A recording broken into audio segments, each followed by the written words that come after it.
नमस्कार दोस्तों, स्वागत है आप सभी का मेरे YouTube चैनल सीजन क्लासेस पे। बच्चों, आज हम लोग क्लास 10th का हिस्ट्री का chapter number 1 the nationalism in Europe हम लोग पढ़ेंगे। तो आखिर जो है टॉपिक को पहले समझते हैं कि ये टॉपिक ऐसा ही क्यों है, द नेशनलिज्म का क्या मतलब है और यूरोप में ही पहले नेशनलिज्म के बारे में क्यों पढ़ा रहा है। ठीक है, तो हम लोग जानते हैं कि 7 कॉन्टिनेंट हैं हमारे वर्ल्ड में और उसमें से यूरोप जो है वो एक कॉन्टिनेंट आता है। आज के डेट में Europe is a most developed continent of the world and Europe में जो भी देश है आज सब डेवलप्ड कंट्री हैं। ठीक है, तो आज वो जो डेवलप्ड कंट्री है तो क्या 50 साल पहले, 100 साल पहले, 7th सेंचुरी में, 8th सेंचुरी में, 11th सेंचुरी में, 17th सेंचुरी में, 19th सेंचुरी में क्या वो ऐसे ही थे? नहीं, बिल्कुल ऐसे नहीं थे। सब का इतिहास है। तो हम लोग इसमें चैप्टर में यूरोप का पूरा इतिहास पढ़ेंगे। ठीक है, यूरोप में बहुत सारे देश आते हैं, जैसे फ्रांस है, बेल्जियम है, नॉर्वे है, फिनलैंड है, ऑस्ट्रिया है, पर्शिया है, पोलैंड है। ठीक है, बेल्जियम है, इटली है, आपको स्पेन है, पुर्तगाल है। ठीक है, तो स्विट्ज़रलैंड है आज के डेट में, पहले नहीं था, वर्ल्ड वार 2 के बाद बना। यूगोस्लाविया पहले था, आज नहीं है, यूगोस्लाविया को बांट दिया गया। तो यूरोप में बहुत सारे ऐसे कंट्री हैं जो पहले बिल्कुल नदारद थे, जिनकी स्थिति, आर्थिक स्थिति हम लोग जो है इंडिया में उससे भी बेहतर थी, उससे भी बेहतर नहीं, उससे भी बदतर थी। यानी यूरोप का हालत बहुत ज़्यादा खस्ता था। तो हम लोग आज जो यूरोप को चमचमाता हुआ देखते हैं वैसा यूरोप बिल्कुल नहीं था। ठीक है, तो वही हम लोग पढ़ेंगे कि कैसे उस बदहाली से यूरोप निकल करके आज के डेट में सबसे पावरफुल और most of the developed countries में काउंट आता है। ठीक है, चलिए शुरू करते हैं। Rise of nationalism in Europe. Rise का मतलब क्या होता है? उदय। ठीक है, उदय। और नेशनलिज्म का मतलब क्या होता है? राष्ट्रवाद। राष्ट्रवाद। और यूरोप का मतलब समझ ही रहे हैं, यानी कि चैप्टर का टॉपिक है कि राष्ट्रवाद का, यूरोप में राष्ट्रवाद का उदय, यूरोप में राष्ट्रवाद का उदय। ठीक है, तो अब जो है हम लोग यहाँ पर पढ़ेंगे 17th सेंचुरी से लेके, है ना, 20th सेंचुरी के बीच में। ठीक है, इसके बीच में पढ़ेंगे पूरा इतिहास। तो हम लोग पहले 17th सेंचुरी से पहले का इतिहास जान लेते हैं। ठीक है, जब पूरी दुनिया में लोगों का रहना, लोगों का बसना जब था, जब सिविलाइजेशन डेवलप हो रही थी, उस समय के बारे में पढ़ते हैं। सबसे पहले यूरोप के बारे में पढ़ते हैं कि यूरोप में 4th सेंचुरी, 7th सेंचुरी यानी 8th सेंचुरी तक, यूरोप में 8th सेंचुरी तक क्या था? वहाँ पर डार्क एज था। क्या था?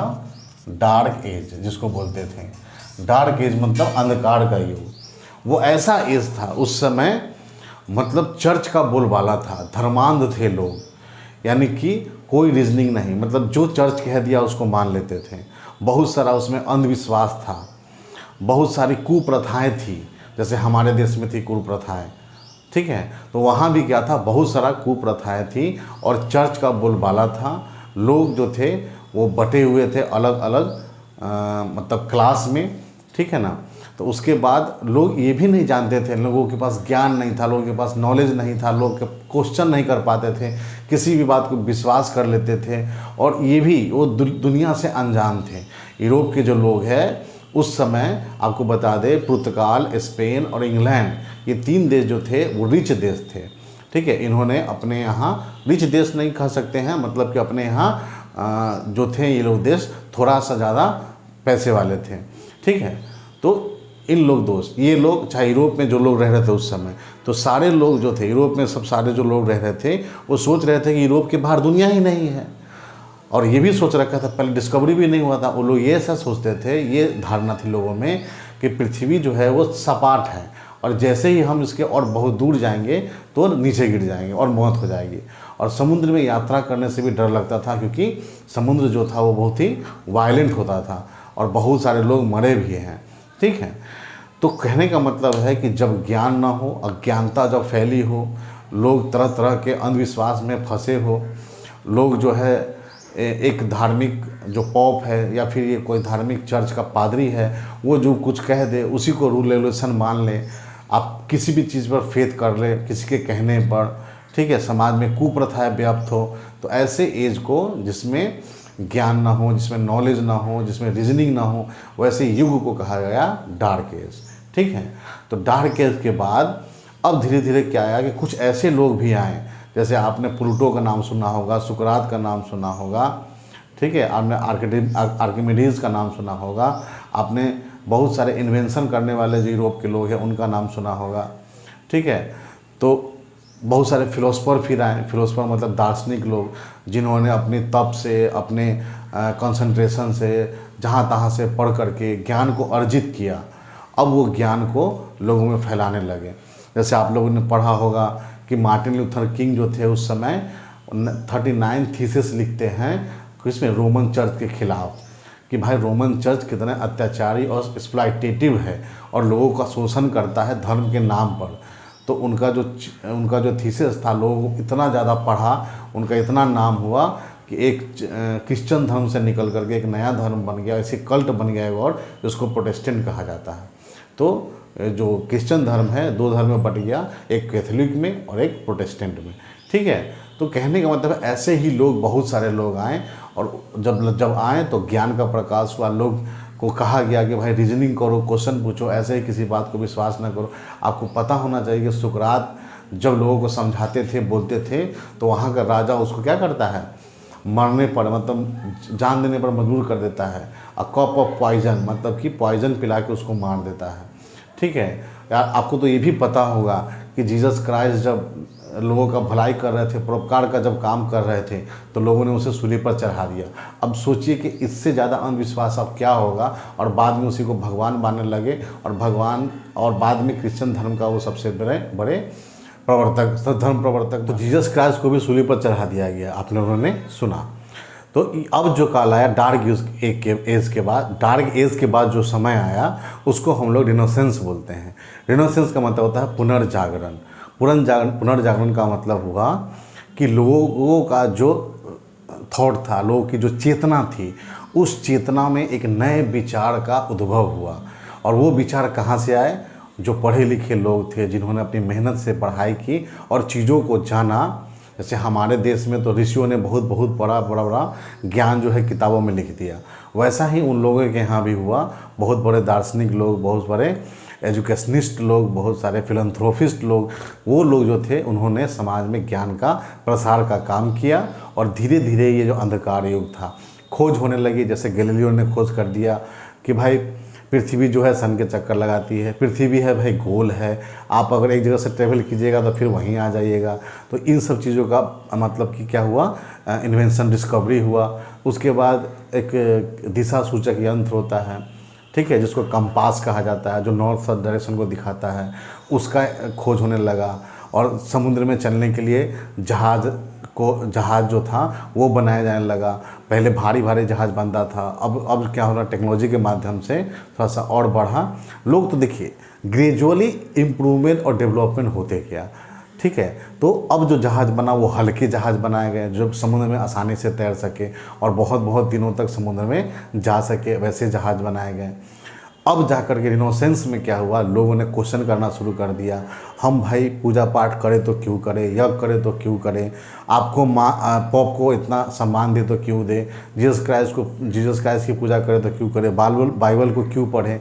ठीक है, तो लोगों ने क्या किया, अंधविश्वासों पर क्वेश्चन करना शुरू कर दिया। ठीक है, तो इस काल को जब लोगों की चेतना जागृत हुई, लोगों की, तब लोग क्या करने लगे, अब ज्ञान पाने के लिए बहुत उत्सुक हो गए। तो ऐसे काल को, और इस समय डिस्कवरीज और इन्वेंशन भी बहुत सारे हो रहे थे, तो इस काल को क्या कहा गया, रिनेसेंस कहा गया, पुनर्जागरण कहा गया।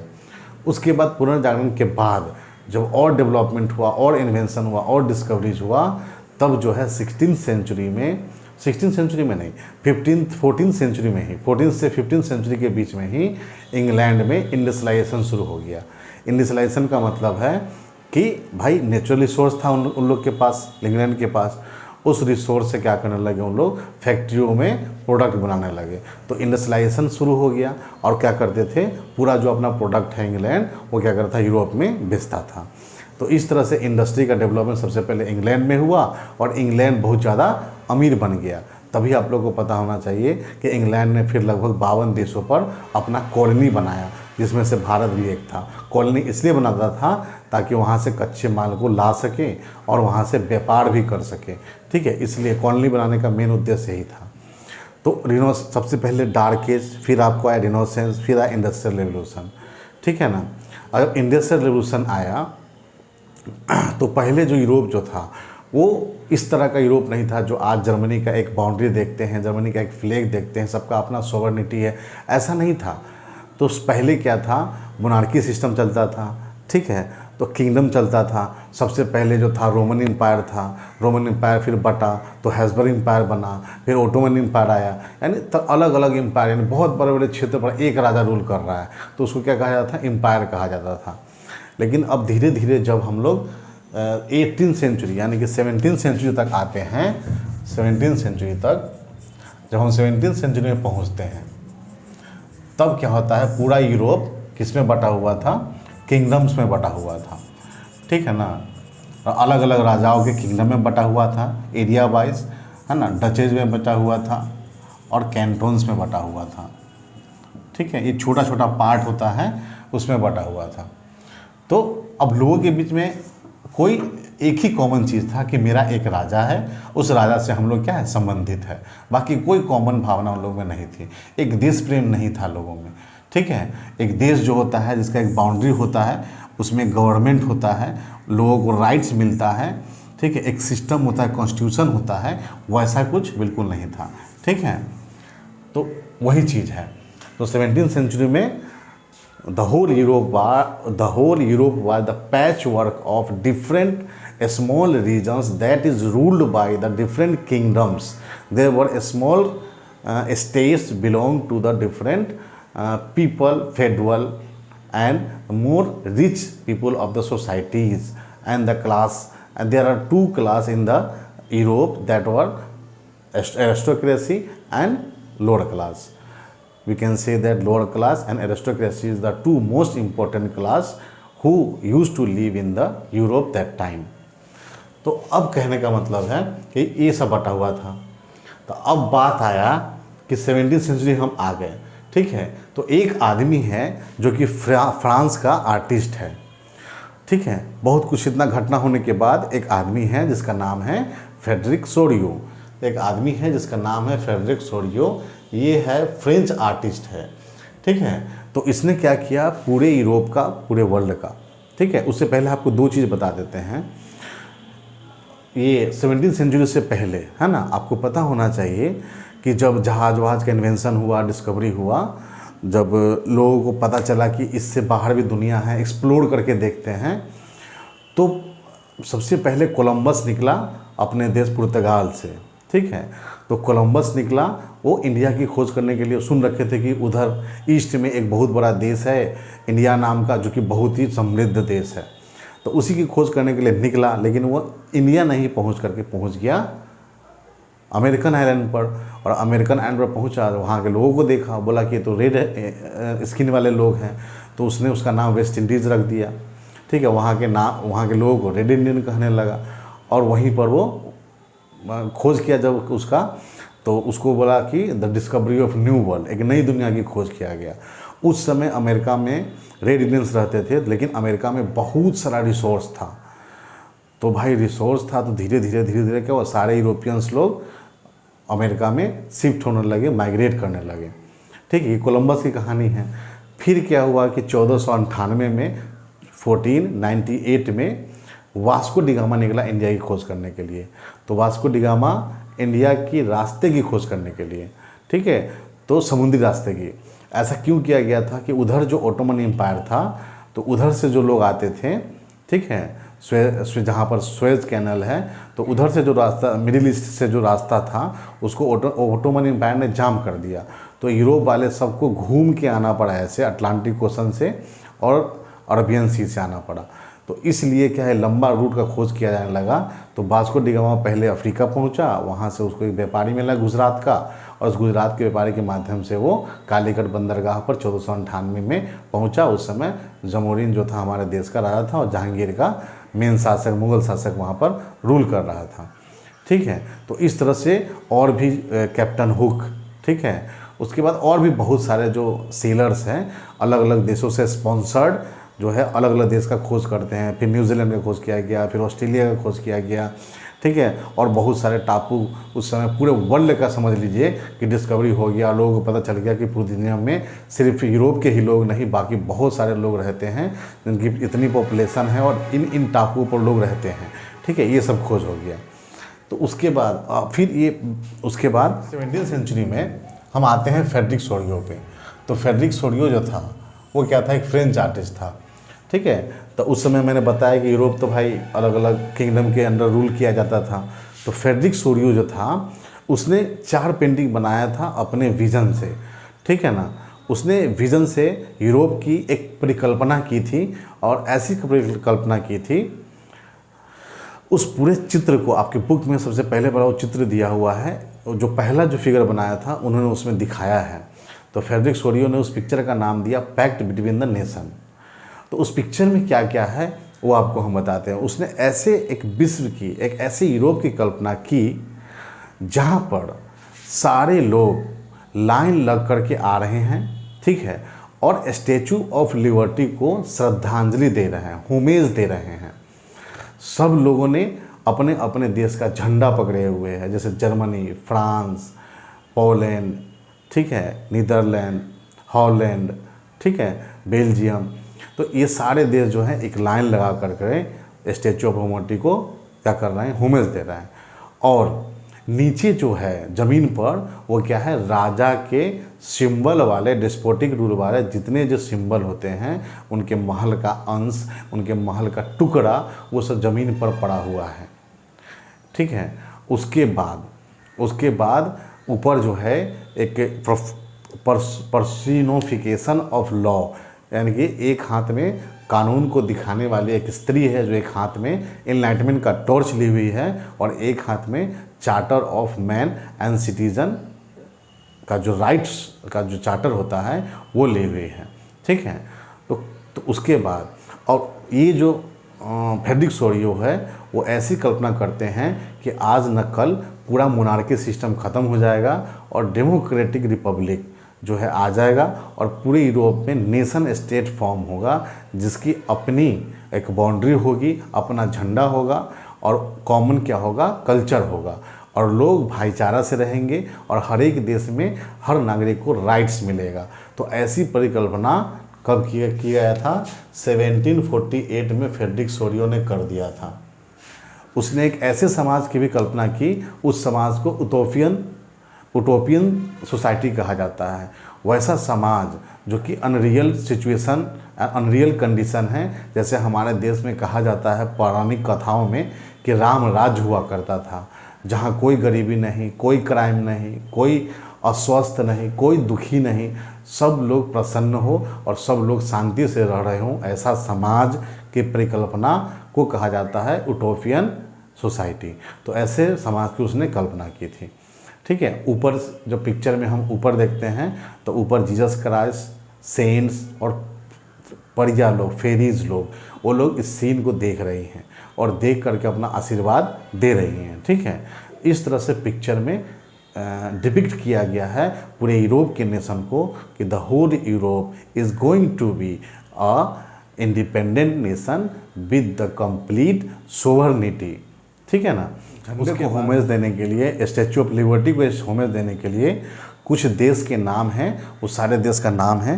जैसे ऑस्ट्रिया के लोग थे, किंगडम ऑफ टू सिसिली था, ठीक है, इटली में पड़ता है, लोम्बार्डी था, पोलैंड था, इंग्लैंड था, आयरलैंड था, हंगरी था, रसिया था, और स्वर्ग से क्राइस्ट, सेंट और एंजल्स इस सीन को देख रहे थे और देख करके आशीर्वाद दे रहे थे। ठीक है, इस चैप्टर में हम लोग फ्रेडरिक सोरियो ने जो इशू को उठाया था कि पूरा वर्ल्ड जो हो जाए डेमोक्रेटिक हो जाए, रिपब्लिक हो जाए, सोवर्निटी आ जाए, फ्रेटर्निटी आ जाए, इक्वलिटी आ जाए, लोगों को राइट्स मिल जाए, ऐसा जो ड्रीम देखा था, यूरोपियन सोसाइटी का जो ड्रीम देखा था, आखिर वो ड्रीम सच में होता है नहीं पूरा या नहीं, वही हम लोग इस चैप्टर में पढ़ेंगे। 19वीं सेंचुरी में नेशनलिज्म एक ऐसा फोर्स यानी राष्ट्रवाद एक ऐसे बल के रूप में आया कि उसने क्या कर दिया, पूरा सामाजिक और पूरा जो मानसिक जो यूरोप का एक चेतना थी, वो पूरा यूरोप का सामाजिक और मानसिक चेतना बदल करके रख दिया राष्ट्रवाद ने। ठीक है, इसका रिजल्ट ये हुआ कि जो मोनार्की सिस्टम था उसकी जगह पर नेशन स्टेट बनने लगा। ठीक है ना, और एक नेशन स्टेट के बाद आगे बढ़ करके एक मॉडर्न स्टेट की भी परिकल्पना की गई। मॉडर्न स्टेट का मतलब ये होता है कि जिसमें अपना एक बाउंड्री में देश हो, उसका अपना गवर्नमेंट हो और उसके पास सोवर्निटी हो, यानी कि उसके पास अधिकार हो अपने देश के लिए डिसीजन लेने का और उस देश पर किसी दूसरे देश का इंटरफियर ना हो, उसको हम लोग कहते हैं मॉडर्न स्टेट। और नेशन स्टेट क्या होता है, नेशन स्टेट में क्या होता है कि मेजॉरिटी ऑफ सिटीजन कोई कॉमन कल्चर से या कॉमन लैंग्वेज से, ठीक है, और कॉमन हिस्ट्री से और कॉमन पूर्वजों से आपस में जुड़े हुए रहते हैं। ज़रूरी नहीं कि वो सोवर्निटी उसके पास है कि नहीं, वहाँ एक मतलब गवर्नमेंट है कि नहीं जो रिपब्लिक फॉर्म में है कि नहीं। तो मॉडर्न स्टेट और नेशन स्टेट में बस थोड़ा सा अंतर है। ठीक है, तो उसके बाद फिर बोला कि ये कॉमननेस है वो ऐसे ही नहीं आया है, कॉमननेस आने के लिए बहुत सारा स्ट्रगल हुआ है, बहुत सारे नेताओं ने और कॉमन लोगों ने स्ट्रगल किया और अपने इतिहास को दोहराया, इतिहास को समझा कि हम लोग एक ही लिंक से, एक कॉमन थीम से एक दूसरे से जुड़े हुए हैं, चाहे लैंग्वेज हो, चाहे एथनिसिटी हो, चाहे ट्रेडिशन हो, तो इन सब चीज़ से आपस में जुड़े हुए हैं। तो इसके लिए बहुत सारा स्ट्रगल हुआ, तब जा कर के नेशनलिज्म डेवलप हुआ है। नेशनलिज्म ऐसे ही डेवलप नहीं हो गया। ठीक है, इस चैप्टर में हम लोग नेशन स्टेट और नेशनलिज्म के बारे में पढ़ेंगे कि कैसे नेशन स्टेट बना नेशनलिज्म के कारण। ठीक है, तो ये जो था आपका इंट्रोडक्टरी पार्ट था, what is nation, what is nation state, what is modern state. और एक और चीज़ होता है, एक होता है ऑब्सोल्यूट मोनार्की, मतलब निरंकुश शासन। ठीक है, एक होता है डिस्पोटिक रूल, उसका मतलब भी वही होता है। ठीक है, उसके बाद एक और वर्ड है आपके बुक में प्लेबिसाइड। प्लेबिसाइड का मतलब होता है कि किसी छोटे क्षेत्र में लोगों से वर्डिक्ट लिया जाए कि प्रपोजल को रिजेक्ट करना है या एक्सेप्ट करना है। ठीक है, जैसे ब्रेक्सिट हुआ था लोगों से पूछ करके, वैसे ही स्विट्ज़रलैंड एक देश है, वहाँ पर कोई भी डिसीजन लिया जाता है तो लोगों से वोटिंग कराया जाता है, तभी जा कर के वहाँ डिसीजन होता है। तो प्लेबिसाइड मतलब कि every person has right to vote to decide any proposal, है ना, इनेक्टेड बाय द गवर्नमेंट। ठीक है, तो आप लोग को पहले चैप्टर में मैंने क्या बताया, सबसे पहले बताया कि पूरे यूरोप जो था वो बदहाली, गरीबी, बेरोजगारी, भूखमरी से जूझ रहा था। लेकिन फिर वहाँ पर उस समय बहुत सारा अंधविश्वास था, बहुत सारा वहाँ पर जो कुप्रथाएं व्याप्त थी।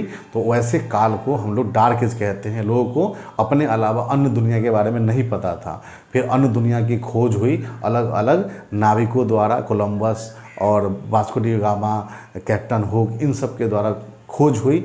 तब लोगों ने और भी विश्व के बारे में जाना, अमेरिका का खोज हुआ, इंडिया का खोज हुआ, ऐसे करके। उसके बाद फिर रिनेसेंस का काल आया। उस समय जो है विद्वान लोग, शिक्षाविद लोग, फिलैंथ्रोपिस्ट लोग और फिलोसफर लोगों ने अपने ज्ञान से धर्म के नाम पर जो कैथोलिक चर्च है, जो एक्सप्लॉइटेशन कर रहा था, जो कर्मकांड कर रहा था, उसके खिलाफ लोगों ने आवाज़ उठाना शुरू कर दिया। तो इसको हम लोग पुनर्जागरण बोलते हैं। उसके बाद फिर और डेवलपमेंट हुआ, इन्वेंशन हुआ। तब जो है इंडस्ट्री जो था वो इंग्लैंड में और यूरोप के कुछ देशों में, फ्रांस में, ठीक है, इटली में, ये सब जगह पर, ऑस्ट्रिया में, पर्शिया में, ये सब जगह पर इंडस्ट्री लगने लगी, जिसमें जो लोग हैं वो काम करने लगे। ठीक है, तो इंडस्ट्रियलाइजेशन से लोगों के पास पैसा आने लगा, जो कॉमन लोग थे उनके पास पैसा आने लगा, तो लोग पढ़ने लिखने लगे और फिर देश डेवलपमेंट जो था और होने लगा। ठीक है, तो और डेवलपमेंट हुआ। तो उस समय था कि किंगडम सिस्टम चलता था, सब राजा का रूल चलता था। ठीक है, हायरकी सिस्टम चलता था और राजा डिस्पोटिक हुआ करता था, उसके पास सारा पावर कंसंट्रेशन रहता था। ठीक है, तो ये सब चीज़ था वहाँ पर बहुत राजा के खिलाफ तो अब जो लोग थे उन लोगों ने क्या किया, यूरोप में 17वीं सेंचुरी में 1748 में फ्रेडरिक सोरियो ने एक पेंटिंग बनाया और उसने डेमोक्रेटिक रिपब्लिक का एक कॉन्सेप्ट दिया। तो उस कॉन्सेप्ट को पा करके अब पूरे चैप्टर में फिर nation state, modern state, utopian region, plebiscite, ठीक है, इन सब की चर्चा करते हुए अब हम लोग ये आगे बढ़ेंगे कि आखिर द नेशनलिज्म से कैसा पूरा यूरोप का पॉलिटिकल, सोशल, मेंटल, इकोनॉमिकल और कैसे पूरा इतना चेंज हो गया। तो उस चेंज को हम लोग फिर आगे के चैप्टर में पढ़ेंगे। ये आपका इंट्रोडक्टरी पार्ट था और इसमें से क्वेश्चन राइज होता है कि what was the vision of Frederick Sorio, ठीक है, चाहे what was the vision depicted by the Frederick Sorio in his picture that is made in 1748। what is the name of the picture made by the Frederick Sorio, the pact between the nation, ठीक है, what is absolute monarchy, what is Ethiopian region, ठीक है, what is difference between the nation and nation state, what is plebiscite, तो what is absolute monarchy, ठीक है ना, ये सब क्वेश्चन आएगा। तो आप लोग ध्यान दीजिएगा, ये इंट्रोडक्टरी पार्ट था। फिर हम लोग आपको मेन टॉपिक 1 से, और बहुत सारा सब टॉपिक है इसमें, ठीक है, लगभग 6-7 सब टॉपिक है। तो इसको हम लोग हर सब टॉपिक को एक दिन करेंगे, एक वीडियो लेक्चर में। तो हम लोग सबसे टफ चैप्टर हिस्ट्री का यही है, और यहाँ पूरा यूरोप का कहानी एक ही चैप्टर में घुसा दिया है। तो इसीलिए इस चैप्टर जो है बहुत हार्ड लगता है बच्चों को, इसलिए हम लोग बहुत ही धीरे धीरे करके इस चैप्टर को पढ़ेंगे, ठीक है। तो ठीक है, फिर मिलते हैं हम लोग अगले वीडियो में। तब तक आप लोग फर्स्ट जो इंट्रोडक्टरी पार्ट है उसको आप रीड कीजिए, रिवाइज कीजिए, और फ्रेडरिक सोरियो के पिक्चर के हर एक लाइन को जो इम्पोर्टेंट है उसको अंडरलाइन करके कॉपी में नोट्स बनाइए। फिर मिलते हैं अगले वीडियो में। धन्यवाद। जय हिंद, जय भारत।